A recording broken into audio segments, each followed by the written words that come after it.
I represent the Lee County Historical Society. I'm also a member of the resident musical group, the Whistle Stop Pickers. It is our mission to carry on the traditions of old-time music played on traditional acoustic instruments.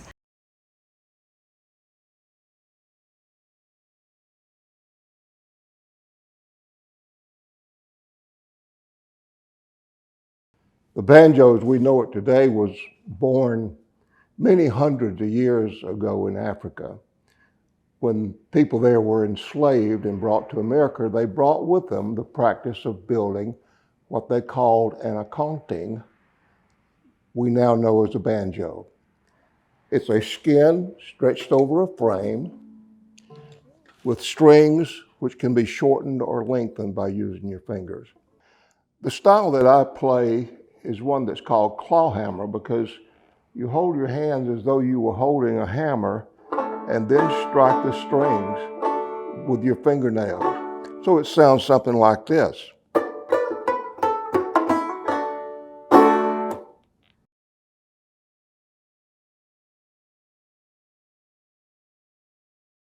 The hammered dulcimer was developed in the Middle East around 900 AD, made its way across Africa, through Europe, and to the New World by the early 19th century.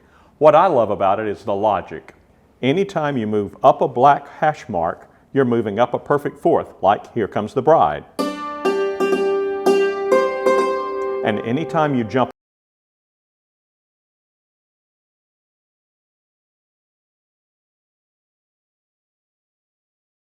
a lot easier to play than most people realize.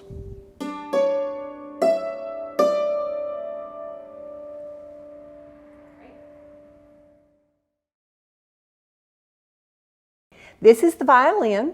It's in the stringed instrument family, wooden with strings, usually made of maple and spruce. It's played with a bow. The bow is wood, and this part is usually made of horsehair. It evolved during the Renaissance, 1600s. There's one difference between a violin and a fiddle. That's the way it's played, but this is just an arpeggio on the violin. And then some double stops on the fiddle is.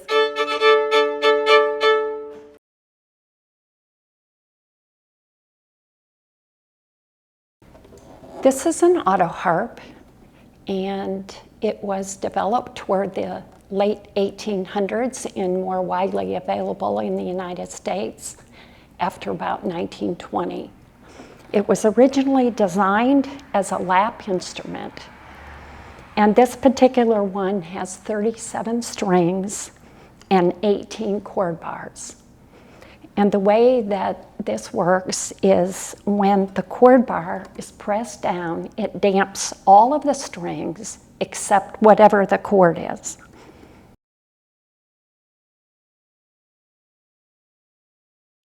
It was initially used as accompaniment, and then people learned how to press a chord bar for each note.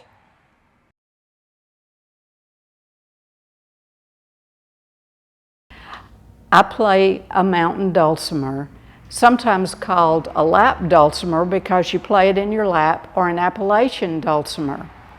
The very first dulcimer that was found was in the 1700s in the Appalachian Mountains. These are personal instruments made for personal enjoyment, not for performance. So they're very soft sounding instruments. They were made out of anything that people could find, any kind of wood, and they're also made in different shapes.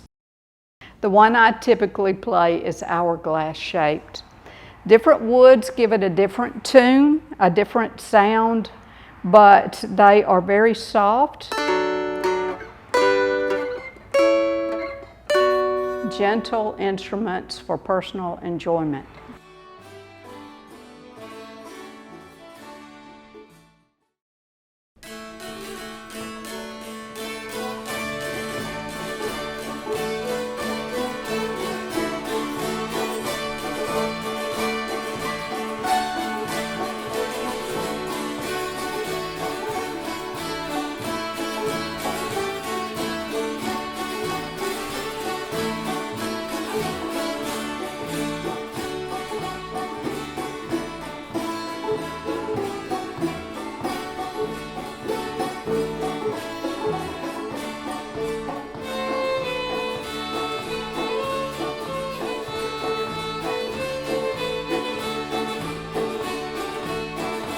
you.